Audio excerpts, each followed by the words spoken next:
Assalamualaikum warahmatullahi wabarakatuh. Perkenalkan, nama saya Alima Agustin dengan NIM 22031100103 dari program studi agribisnis Fakultas Pertanian Universitas Trunojoyo Madura. Di sini saya akan mempresentasikan hasil tugas saya dengan judul Analisis Usaha Tani pada Komoditas Jagung di Desa Kepung, Kabupaten Kediri untuk memenuhi tugas ujian tengah semester mata kuliah usaha tani. Tanaman pangan menjadi salah satu bagian penting dari sektor pertanian yang memiliki banyak sekali peranan. Nah, yang pertama yaitu memiliki peranan terhadap ketahanan pangan, di mana ketahanan pangan nasional ini merujuk pada tanaman pangan yang dapat mampu memenuhi kebutuhan pangan semua masyarakat secara memadai dan berkelanjutan. Kemudian selanjutnya yaitu berperan dalam menyumbang kontribusi besar terhadap pertumbuhan ekonomi negara. Jadi apabila tanaman pangan di suatu negara terpenuhi, maka permintaan akan rendah, sehingga harga dari tanaman pangan tersebut akan relatif stabil dan perekonomian akan tetap terjaga. Jagung merupakan salah satu komoditas tanaman pangan yang banyak sekali dibudidayakan di Indonesia. Tanaman jagung ini menempati urutan terpenting kedua setelah padi. Nah, mengapa tanaman jagung ini banyak sekali dibudidayakan dan juga penting setelah padi? Karena tanaman jagung ini merupakan salah satu komoditas yang banyak sekali digunakan pada berbagai sektor industri. Sebut saja seperti tepung, susu, snack, ataupun makanan ringan. Kemudian juga pohonnya dapat digunakan untuk pakan ternak. Beberapa desa di Kabupaten Kediri menjadi salah satu sentra penghasil tanaman jagung. Salah satunya yaitu Desa Kepung. Banyak petani di Desa Kepung yang mengusahakan tanaman pangan jagung karena desa ini termasuk salah satu desa dengan pertanian lahan kering, di mana para petani akan menanam jagung saat musim hujan tiba dan akan memanennya saat menjelang musim kemarau. Oleh karena itu, dibutuhkan pengombinasian faktor produksi yang baik melalui analisis usaha tani agar efisiensi alokatif dapat diketahui sehingga petani dapat memaksimalkan keuntungannya. Untuk yang selanjutnya yaitu pembahasan. Di sini yang pertama terdapat klasifikasi usaha tani. Usaha tani jagung banyak dilakukan di Desa Kepung karena banyaknya lahan kering. Nah, para petani akan menanam jagung saat musim hujan tiba dan memanennya saat akan berganti musim, yaitu menjelang musim kemarau. Nah, berdasarkan bentuknya, usaha tani di Desa Kepung ini termasuk usaha tani kooperatif, di mana setiap prosesnya akan dikerjakan secara individu. Tetapi juga terdapat beberapa kegiatan yang dikerjakan oleh kelompok. Contohnya seperti proses pembajakan sawah, kemudian proses penggemburan tanah, penanaman, kemudian saat pemanenan tiba. Kemudian yang kedua yaitu berdasarkan corak dan sifatnya. Usaha tani jagung di Desa Kepung ini secara keseluruhan hampir diusahakan secara komersial, yaitu dengan tujuan untuk dijual sehingga memperoleh keuntungan. Untuk yang selanjutnya yaitu berdasarkan polanya. Nah, usaha tani di Desa Kepung ini banyak dilakukan dengan pola yang tidak khusus, atau beberapa tani itu mengusahakan tanaman secara bersama-sama dengan batas yang tegas. Contohnya yaitu seperti lahan yang ada di Bapak Kholik, yaitu antara jagung dan cabai. Nah, saat menanam jagung akan ditanam sejajar baris, kemudian antara tanaman jagung yang satu dengan yang lain itu akan ditanami tanaman cabai, sehingga saat jagung akan dipanen, maka tanaman cabai sudah siap untuk berproduksi menghasilkan buah cabai. Untuk yang selanjutnya yaitu ada faktor-faktor produksi, di mana faktor produksi ini yang pertama ada faktor alam. Nah, pada bagian faktor alam ini dibedakan menjadi dua faktor, yaitu faktor lahan dan lingkungan sekitar. Nah, luas lahan atau besar kecilnya lahan yang digunakan untuk petani untuk membudidayakan jagung ini juga akan mempengaruhi produktivitas dari usaha tani jagung tersebut. Nah, berdasarkan hasil wawancara yang telah saya lakukan, jumlah luas lahan yang ditanami jagung oleh Bapak Kholik itu sebesar 2.500 meter persegi. Kemudian ada faktor lingkungan yaitu seperti tanah yang subur, air yang cukup, serta cahaya matahari yang cukup untuk proses jagung agar kering. Untuk yang kedua yaitu tenaga kerja. Nah, dalam usaha budidaya komoditas pertanian, tenaga kerja itu menjadi salah satu komponen produksi yang penting, di mana tenaga kerja ini harus dipertimbangkan bukan hanya ketersediaannya, tetapi juga kemampuan atau keahlian yang dimiliki oleh tenaga kerja tersebut.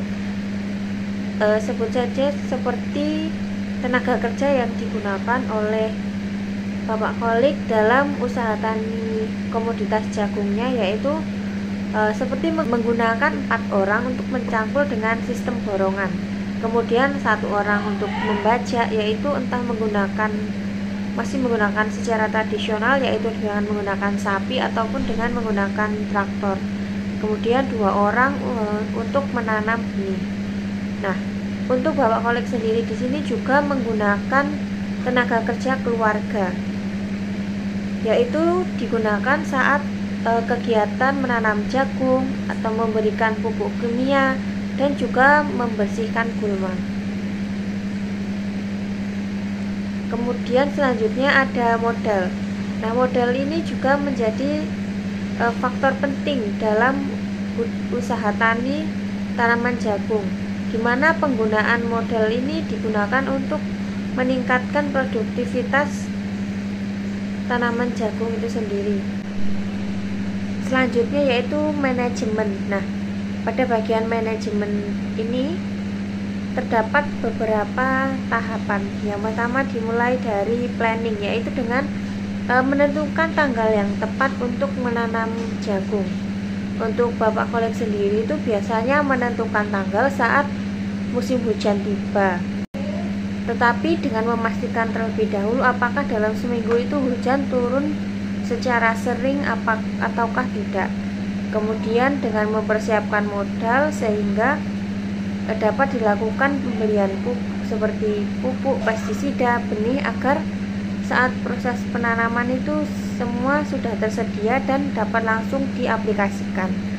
Kemudian selanjutnya ada tahap implementasi, di mana pada tahap implementasi ini seperti membersihkan lahan, menggemburkan tanah, memberi pupuk organik ataupun pupuk kimia, kemudian melakukan penanaman jagung, pemupukan, pembasmian hama, kemudian melakukan pemanenan. Untuk tahap selanjutnya di sini yaitu kontrol, yaitu dengan melakukan pembasmian hama menggunakan pestisida agar hama ataupun penyakit itu dapat hilang sehingga tanaman dapat tumbuh dengan sehat. Faktor produksi selanjutnya yaitu pupuk, di mana pupuk merupakan bahan ataupun zat kimia yang dapat diberikan atau ditambahkan pada tanaman untuk membuat tanaman tersebut tumbuh. Nah, pupuk ini diperlukan untuk menambahkan unsur hara dalam tanah.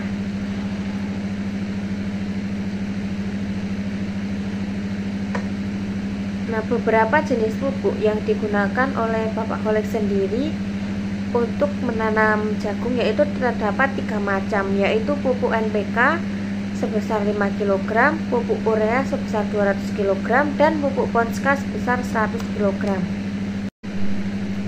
Untuk faktor produksi terakhir yang di sini yaitu pestisida, di mana pestisida merupakan zat kimia atau campuran zat yang digunakan untuk mengendalikan, mengusir atau menghancurkan hama, gulma atau penyakit tanaman yang dapat merugikan pertanian. Nah, penyemprotan atau penggunaan pestisida usaha tani jagung Bapak Kholek sendiri di sini yaitu hanya menggunakan Saporo saja, di mana Saporo ini digunakan untuk memusnahkan ulat pemakan daun ataupun jagung yang masih muda.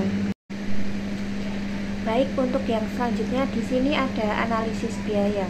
Yang pertama dimulai dari biaya tetap.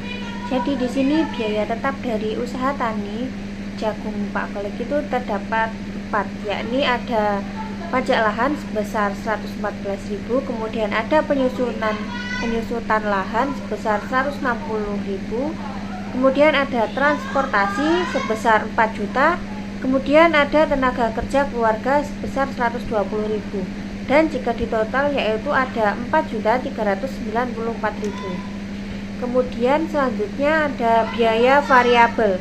Biaya variabel di sini merupakan biaya yang digunakan sekali pakai habis. Nah, untuk biaya variabel dari usaha tani jagung Pak Kholek sendiri di sini yang pertama itu ada benih jagung menggunakan biji 18 seharga 100.000. Kemudian ada pupuk urea sebesar 200 kg dengan harga 460.000. Kemudian ada pupuk Ponska 50 kg dengan harga 117.000. Kemudian ada pupuk NPK 5 kg dengan harga 100.000. Kemudian ada pestisida Saporo dengan harga 250 ml dengan harga 125.000. Kemudian ada tenaga kerja bayaran yaitu sebesar 980.000. Nah, untuk tenaga kerja bayaran di sini itu sudah meliputi tenaga kerja mulai dari proses mencangkul sawah yang dilakukan pada untuk membentuk bedengan ataupun segalengan untuk menanam jagung nantinya. Nah, kemudian ada kegiatan membajak sawahnya sendiri, yaitu yang di sini Pak Kholek sudah menggunakan mesin traktor, yaitu 400.000 itu sudah mesin traktor dan juga pengemudinya. Kemudian ada menanam, yaitu tenaga kerja yang digunakan untuk menanam benih jagung di sini sebesar 280.000. Nah, kemudian jika ditotal tenaga kerja bayaran di sini sebesar 980.000.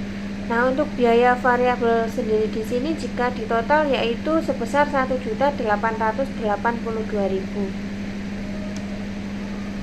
Kemudian untuk selanjutnya yaitu biaya eksplisit. Nah, untuk biaya eksplisit di sini terdapat 6, yaitu mulai dari benih jagung hingga tenaga kerja. Di sini yang membedakan yaitu menggunakan tenaga kerja dari keluarga, yaitu sebesar 120.000. Nah, biaya eksplisit ini jika ditotal akan senilai 1.022.000. Nah, untuk selanjutnya di sini yaitu biaya implisit.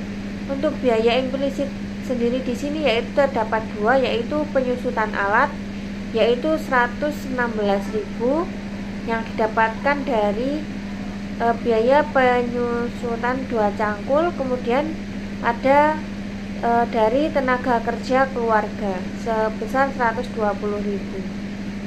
Kemudian jika ditotal yaitu sebesar 236.000. Nah, untuk selanjutnya di sini yaitu ada perhitungan biaya, di mana dari usaha tani jagung Pak Kolek sendiri itu mendapatkan penerimaan yaitu sebesar total revenue atau sama dengan itu harga jual per kilogram dan dikalikan dengan banyak jagung yang dihasilkan. Nah, untuk harga jual dari usaha tani jagung Pak Kolek sendiri di sini yaitu dijual dengan harga 2.700 per kilonya, kemudian dikalikan dengan 2.500 kg hasil dari jagung Pak Kolek sendiri. Kemudian didapatkan hasil yaitu 6.750.000. Nah, untuk harga jual dari jagung usaha tani Pak Kolek sendiri ini kenapa harganya 2.700? Karena untuk usaha tani Pak Kolek sendiri di sini tuh biasanya menjual kepada pengepul itu sudah dengan masa jagung tua ataupun dengan menggunakan sistem borongan. Jadi untuk orang yang memanen, kemudian orang yang mengangkut transportasi sampai ke gudang atau tempat ke pengepul itu sudah ditangani oleh pihak pengepul itu sendiri. Kemudian untuk selanjutnya yaitu ada pendapatan, di mana di sini menggunakan rumus Y sama dengan total revenue dikurangi total cost, di mana di sini yaitu 6.750.000 dikurangi 4.394.000 dan didapatkan hasil yaitu 2.356.000. Kemudian ada keuntungan di sini didapatkan dari pendapatan dikurangi dari biaya implisit, yakni 2.356.000 dikurangi 236.000. Jadi didapatkan keuntungan bersih di sini yaitu 2.120.000. Kemudian selanjutnya di sini ada analisis kelayakan usaha. Untuk analisis kelayakan usaha di sini yang pertama terdapat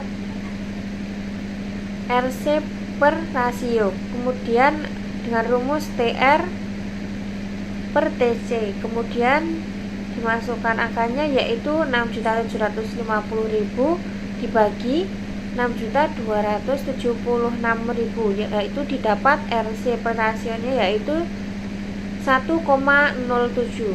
Nah, dengan perhitungan RC rasio 1,07 yang artinya itu lebih dari 1, maka usaha tani pada jagung ini dikatakan layak.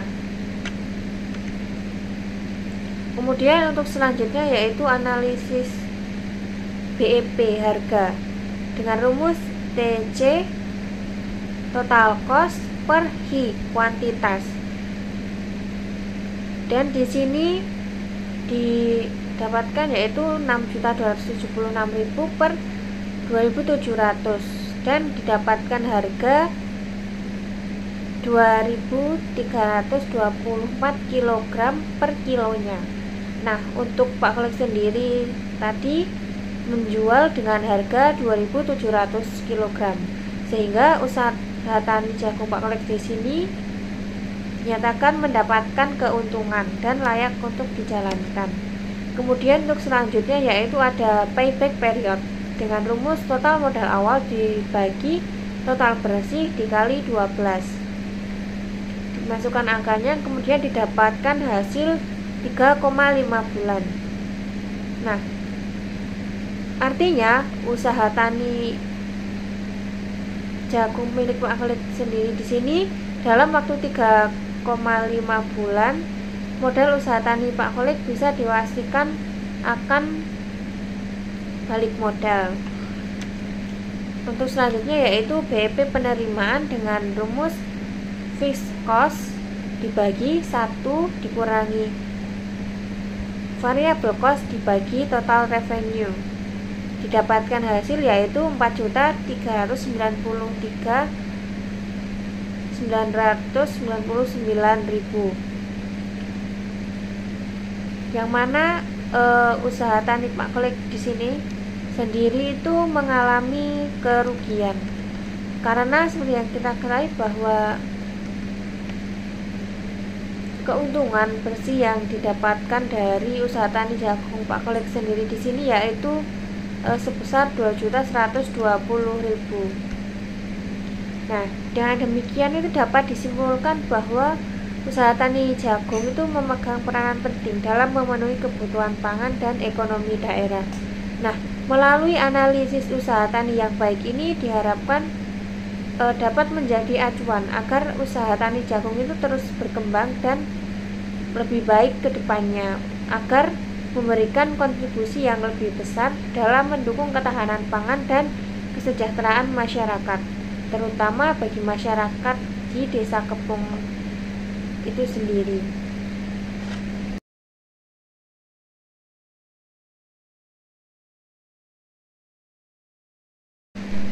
Demikian presentasi yang dapat saya sampaikan. Terima kasih atas perhatiannya. Wassalamualaikum warahmatullahi wabarakatuh.